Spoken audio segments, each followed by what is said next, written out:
For some time now, the southeast region of the country has been grappling with insecurity occasioned by the activities of unknown gunmen targeting residents, security operatives, and public infrastructure. As the general election is fast approaching, the possibility of the exercise not taking place in the southeast can be said to be dicey due to the feelings of apprehension that there could be a crisis during the polls, which would start on February 25th, 2023, even though the Independent National Electoral Commission and security agencies in the country have promised to ensure a crisis-free election is conducted. We'll be talking about this, and we have in the studio Mr. Mike Ejiofor. He is a retired director of Department of State Service or Security, and also you have Ambassador Chibuzo Okereke. He's also the convener, Political Equity Movement of Nigeria. Thank you so much for joining us on Daybreak this morning. Now, the tension in the southeastern part of the country is, gradually, I would say, becoming more like a threat to democracy in Nigeria. INEC offices, especially in the southeastern part of the country, have been attacked severally. In fact, in the last 4 months, we've seen 8 attacks. In the last 3 years, INEC is talking about 53 attacks, and a lot of staff here and there of INEC have been attacked in some way, and the rest of them, and it has continued unabated. What are we not doing right? Let me start with you, Mike Ejiofor. What are we not doing as far as taming that issue is concerned? I would rather not answer what are we not doing, but what are we doing? Is a source of worry. The threat, coming up in the southeast. Why we're more worried is that virtually all the geopolitical zones have its own security threat. But a situation where INEC facilities now and the public facilities like the correctional service, you recall the correctional service was attacked in Imo State. We have correctional service attacked here in Kuje. We also have in Osun, almost the same day, Osun and Ogun State, where INEC facilities were attacked. So it cuts across, but the problem where we're worried, I want to possibly segregate the attacks. If you look at the attacks in other parts of the country, like the Southwest, and before 2015 in the Northeast, Boko Haram, which also says that they don't want Western or democracy. One can understand that. But in the Southeast, in the Southwest, you have politically motivated burning of INEC facilities. But in the Southeast, for whatever reason, nobody has been able to identify this group of people masquerading under criminals, masquerading under the name of IPOP. I say this with all sense of responsibility because the leader of, even as it is today, the leader of IPOP, who is in incarceration, has condemned these attacks and that these are not part of the people. There's somebody called, what's his name now? But is it really that easy for IPOP to disassociate itself from these attacks, given the fact that they've taken a stand about, their agitation, they want for a breakaway, from the country, and how they do not believe in the system, in the country and all that? Everybody has a right to agitate. But what these criminal elements, I call them, are doing, if you want a state of Biafra, for instance, you should go there, you agitate, it's your right. But a situation where you are killing your people, how do you justify that? Killing your own people that you are struggling for, burning down property.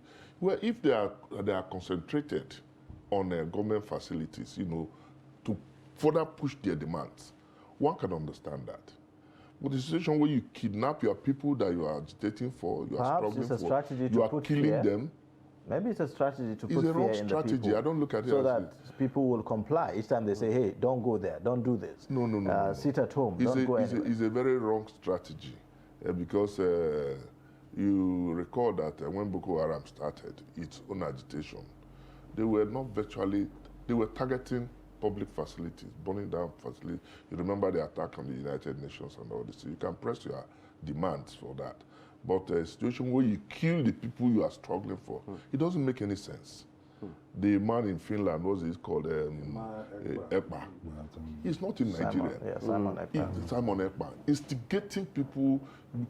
Okay, he is in Finland, talking about sit at home, you know, in the southeast. And the leader of the group has said he's not part of this sit down. And these criminal elements will seize that opportunity to possibly wreak havoc and collect money. I am also very happy with the incident of yesterday or 2 days ago. You know, the people who came to attack the INEC facility, the headquarters, you know, some of them were killed, and I'm happy we had some arrests made, which will now serve as a lead, you know, investigation to let us be able to identify the people behind this, their sponsors. Are they really working for IPOB, or they're just criminal elements trying to enrich themselves? You know, I'm wondering, how is it that one person will have a person will have such influence who is not even in Nigeria, having such influence to be able to sort of give directives or orders from wherever he is, and things happen? Well, Yes, okay. if you can respond to that. Well, I think that I will speak to the issues, approaching it from the issue of political economy. What is the political economy of Nigerian election? It's a winner takes it all game. And the most important currency this period is the PVC. Unfortunately, we are not deploying enough intelligence and action to tackle these things. I'll tell you this, INEC offices are the most unprotected government facility in Nigeria, only second to maybe public schools. Yet, it's the most important place to deliver electoral democracy. And that is why I say we are joking, because what is happening in the Southeast, for instance, as far as I'm concerned, until investigation show otherwise, is simply criminal and politically motivated. I tell you, where are the criminals? That's the question we have to ask. Where are the people who used to rob marketers and traders on the road? Are you saying they have repented? They have become the new kidnappers. We are not just studying the trends of insecurity and knowing how to nip it. For election purposes, we know that since technology was deployed, PVC have become important, voters have become important. So reaching out and attacking those facilities have become very crucial for those who want to win by all means. And it's just a means of putting fear in people. You saw the Anambra election, only about less than 10%. So this is the kind of thing some politicians want, because they know what massive turnout will mean, and they deploy people to, to do that. So I think that it's not about somebody, when you talk about the person giving instruction, it's damaging on the economy of the Southeast, yes. But there are other underlying intervening variables that is making it look like people are complying. For instance, somebody's phone had issue on Saturday. He was only able to fix it on Tuesday, because on Monday, nobody could go to anywhere to do anything. And all the things he was supposed to do throughout that weekend till Monday did not happen. A lot of things suffered. So that thing is damaging, and I don't think anybody in Southeast should comply with anything. When Nnamdi Kanu, for instance, was around, we saw the kind of movement they were doing, from state to state, marching without any destruction of anything. They will move from one place to another in a convoy. They won't even destroy anything. But again, when you have sit-at-home orders, criminals take advantage.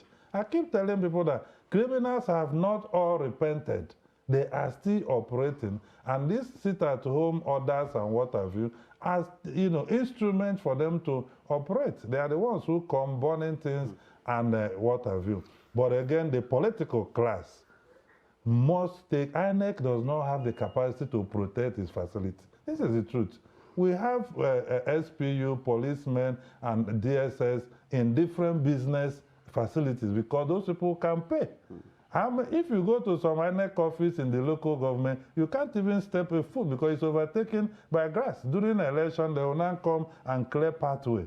It's an important facility, and we are not taking it as serious as that. All right. Well, talking about taking things seriously, Mr. Mike, let me come to you, and I want you to come at this from the perspective of a Southeasterner, that is, not as a security expert.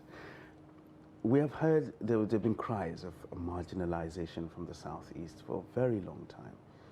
And right now, as it is, there is a very serious concern that elections might not hold, or even if they do, will be very, very disrupted in the Southeast, which means a lot of people, a lot of Southeasterners will not have their voices heard. How far back will this set the Southeastern agenda for reintegration or non-marginalization that they have been clamoring for a very long time? Yeah, a point of correction, you know, my name is Ejofo. Okay. I am from South. Oh, okay. Sorry Not about Southeast. Okay. But I'm an Igbo man. Okay. So I am concerned Okay. with what is going on in the Southeast. Because if you want all-inclusive government, we must be playing the agenda of integration, must playing that agenda of inclusiveness. People have right to agitate.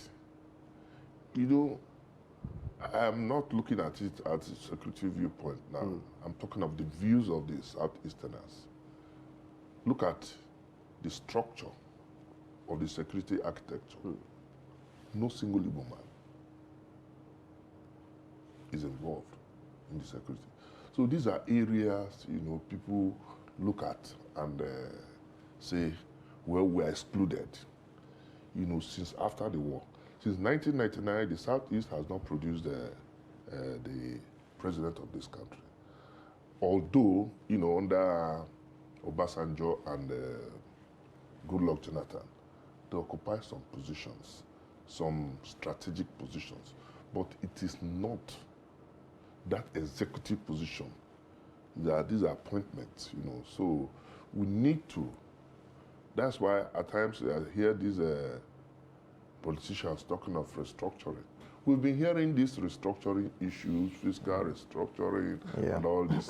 At the end of the day, when they get there, nobody talks about the restructuring. Well, you know, Mr. Mike, here's the issue. We've heard this saying everywhere, and it is constantly being re-echoed and repeated and the rest of them, that political power is not served in restaurants, it's not served a la carte, right? That's true. So what effort is the Southeast making to be integrated in the politicking of the country, in the political process of the country? If the Southeast talk about marginalization, here is a time where many Nigerians believe that there have never been a time such as this, where you have an Igbo candidate on the ballot that is mobilizing the kind of support that he is mobilizing right now. And yet we see that his base, that is supposed to be the major support base, is tearing itself apart. I think we are mixing up the whole thing. See, the Igbos by nature are Republicans. And the person you are talking of with followership is not even a Southeast candidate. He's a Nigerian candidate. That's what people, his followership cuts across the whole country. You know, but whether he's going to win the election is a different ball game. But I want us to make this thing clear.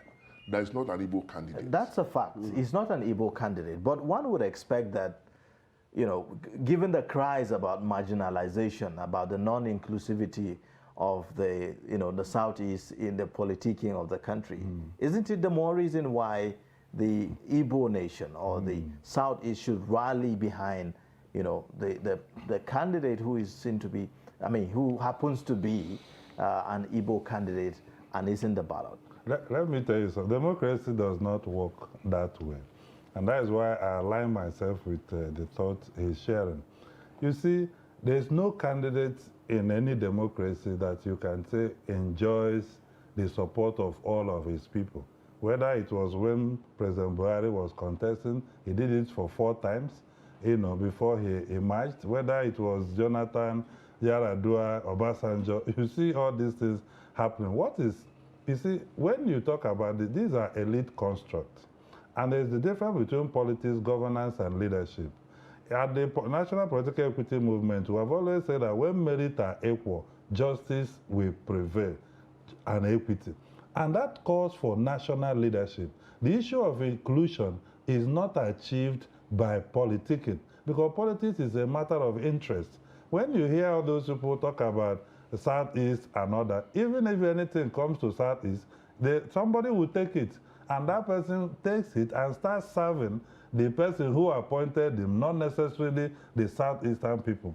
That is why the leadership of the country, the power brokers, who want to build an inclusive and progressive country, we come together and say, no, in the nature of our country, the way our country is founded and constructed, the optics are very important. Symbolism of unity is very important. And in doing that, we need to cut across every geopolitical zone in the country. And that's why you see some very elderly people saying, no, this is the time that Southeast should produce president. It's not as if Southeast produce president now, there will be transformation in the Southeast. No, because the current president, his own, has the highest number of multidimensionally poor people in the country. So, but what that symbolizes is that there is a kind of recognition of the various parts of the country for us to move forward. In doing that, we must also look at capacity,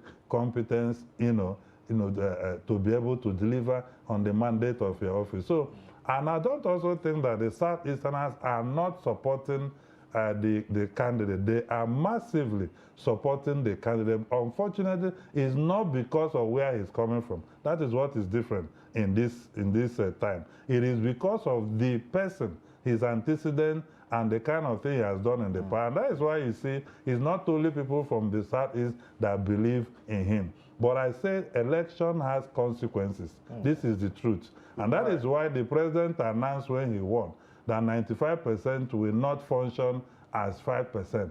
And I agree with him to an extent, because there are consequences for election. But when you move from politics to governance, then you can assume that you expect a leader to be fair and just to all. Okay, yeah. Mr. Mike, how do we boost the confidence of prospective voters, Nigerians who are now going to the PVC collection centers to get their PVCs, especially in the southeastern part of the country? What kind of deployment should we be doing to guarantee safety and to make the process seamless? This question you asked now is a very serious question, but the way I approach it, collecting PVCs is critical for our democratic governance. Exercising your right is another process. Now, collect your PVC. The politicians, at this point, I think I must commend the government, its seriousness and transparency in ensuring that we'll have credible election. What do I mean? The president, from his body language, has said so, that he wants to hand over a credible election that is devoid of all these flaws.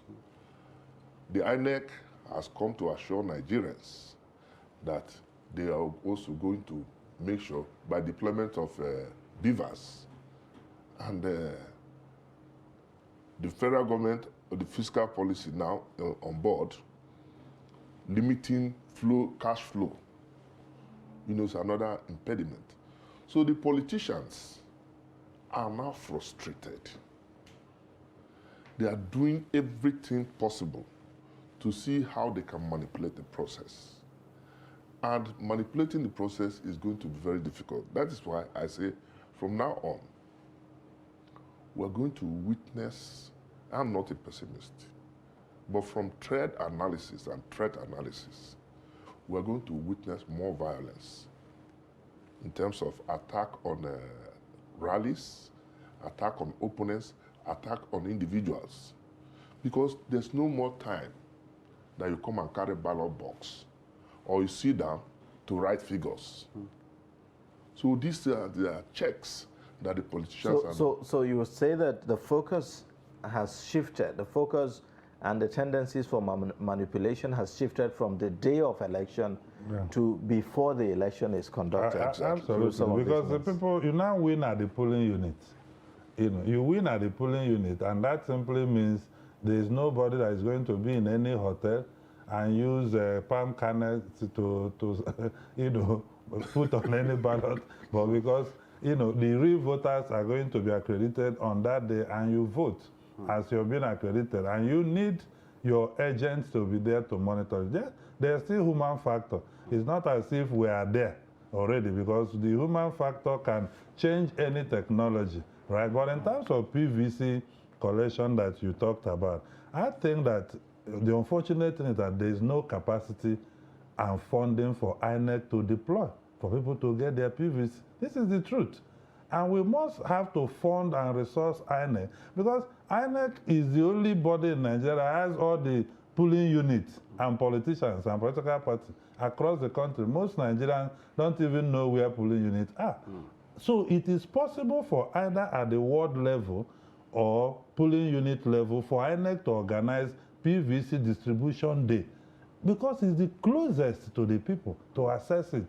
This announcement we're making on air and all that is good, but it just informs people. It doesn't bring people. But if there's an activity, a PVC collection day in the ward or polling unit, people will know. The town criers will announce. So aside the announcements, yes, we seem to have logistical challenges here and there, and sometimes it frustrates the whole process and make people unwilling to even turn out really to get these PVCs, because if you look at how tough it could get, a picture on the front page of the Daily Trust this morning shows us the massive turnout of people, and then sometimes you do not see that. It looks like INEC does not have the ad hoc staff, so we do not see the kind of massive deployment that happens when we are going into an election done when PVC collection is being done and all that. Should we perhaps consider making such provisions when we are distributing? Like the day before yesterday, we should have done that day before yesterday, not even today. What you're saying now is exactly the thought I'm sharing. During an election, there is massive deployment. This is about money, money, money, money. INEC needs the money. They need the support and partnership. So anything other than deploying at ward and the polling unit level will not work. Just 73 days to election. Local government level cannot even work, because people will collapse there. There will be stampede, because people have trust in the new electoral act that it could help them to deliver a credible candidate. People also believe that they have some people in the ballot that have mobilized them enough, giving them confidence to participate in the process. So they will go all out, like what we saw during the registration. During the collection, it will even be worse. And unfortunately, we are deploying old method to share PVC. It doesn't make sense. Somebody needs to talk to the presidents, and if they are listening, I believe they should monitor all these flagship political programs across all stations. There need to be an emergency or supplementary budget intervention for whatever it is to rally stakeholders, to decentralize this process. I strongly say that distributing at local government level will not work and serve the purpose. We must go back. Let me even shock you. In some villages, we still have people or local government who still have stakeholders collecting PVC for people in their numbers. That shouldn't be, and that is because it is not decentralized.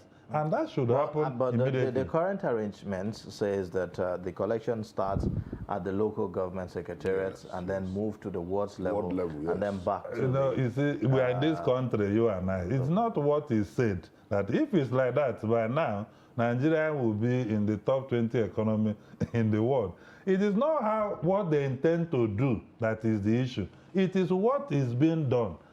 It starts at local government level. How many days is given, for instance? Is it more than 7 or 10 days?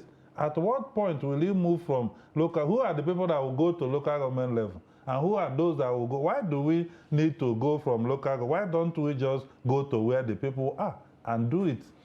Yeah, I think I want to buttress the point he's making. Every voter knows his polling unit because that's where they registered. Yeah.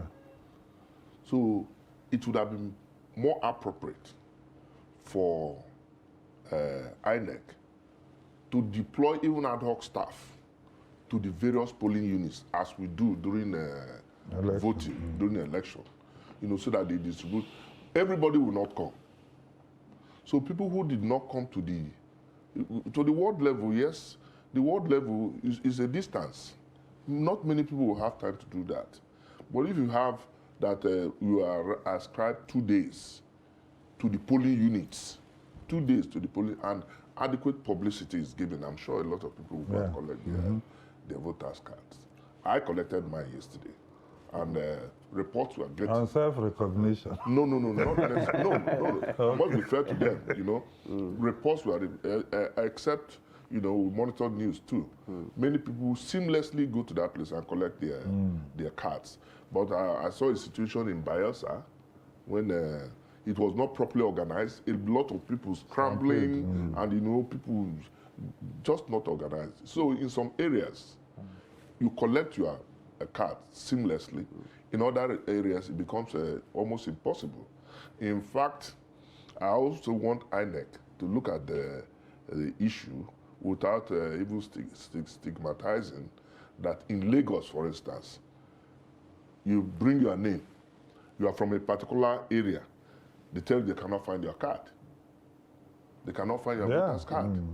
Thereby disenfranchising the people. So they need to look into these allegations to ensure that but they need to decentralize, for people to effectively collect their. All right. So let's bring this back now to the southeast and the current situation. No matter how much mobilization goes into it, no matter how we try to localize the collection of these PVCs, definitely it will be disrupted if we have people on the streets carrying guns telling people to stay at home. Are we doing enough currently to make sure that this doesn't happen? If not, what do we need to do? Yeah, for now, we need more intelligence. And I can tell you will never be sufficient, but there's available intelligence on the activities of these unknown gunmen. Okay. And I think that was what led to the incident of yesterday in Were, that some of them were killed. And I want to advise that, I think I was on another session yesterday discussing this issue, that there is a need to get those people properly interrogated, to know their sponsors, their aims and objectives, and what they do. It will serve as a lead, to breaking other. Well, Mr. Mike, having the intelligence is one thing. Acting on the intelligence is another thing entirely. Yeah, I agree with you. It then comes to the issue of capacity of the police. Even if you provide the intelligence, what number do we have as policemen? We don't have sufficient policemen. That's a fact. As we speak, the police is less than 300,000. And out of this, in a United Nations, 1 policeman to 400. But how do we maximize the number? I mean, this is the number that we have right now, and that's how we have to even work out with of it. that, you have over 100,000 deployed to dignitaries, protecting them. So police is handicapped. They don't have. So what I would suggest, especially on the specific question you asked of the Southeast, there is need for proper deployment. There must be a major operation before the election in the southeast to fish out these criminal elements so that we'll have a free, fair. At least what is happening to people is that the purpose of these elements is to instill fear. And once you hear, don't come out. That fear, it's survival instinct. The thing is for people to sit at home. It's not because they want to obey it, but for their own safety, they decide to stay at home. So we need to carry a surgical operation in that area to fish out these criminal elements, build confidence of the people on part of government. Otherwise, it's going to be disrupted.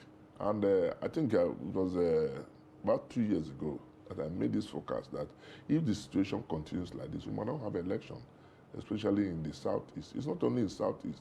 Like I said, the activities of politicians, some of them are going now. So we're not looking at only the threat in the southeast. The politicians, some of them are buying up voters' cards in strongholds of their opponents to deprive them of going.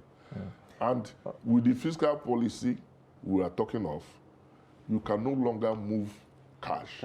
But they're also trying to thwart it by appointing coordinators. But the mistake they're making is that they will easily be tracked. They're appointing coordinators, transferring money to them with account details where you will now begin to transfer to those people. You'll be able to explain to the regulatory agencies like what business you have that you'll be transferring money to people and all this. So it's going to be number. All right. All right. Ambassador Chibuzo, to what extent do you think that this will affect the credibility of the outcome of the 2023 general elections, especially in the southeastern part of the country, this issue of violence and the turnout and the rest of them? Well, Southeast have always recorded low turnout. And the reason are beyond insecurity. It's like Mr. Mike said, these are Republicans. I'm from there. And an average Southeastern person, his business is more important to him, especially when they have seen that the political leadership and governance has not delivered anything.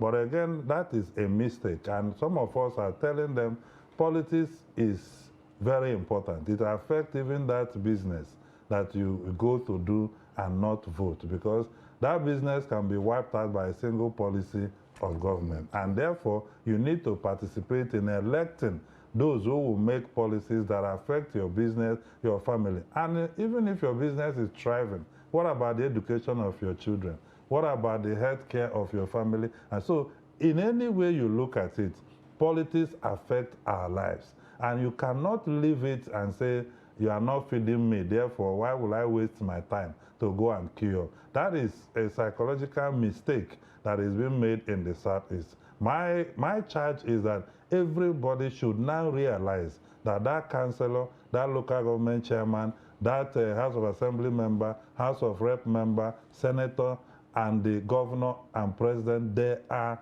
important to our daily lives. And the hours you spend collecting PVC or investing in queuing up to vote is an investment into your future. It's not a waste of time. And you must prove that we have the capacity to mobilize and elect people legitimately. Because what we saw in Anambra, if you put it to research, they will tell you that the sample size is not enough for us to have a legitimate governor. We need to raise the bar and come out en masse to at least 50 to 60% and vote, because you need it. And we must invest politically. That's another thing.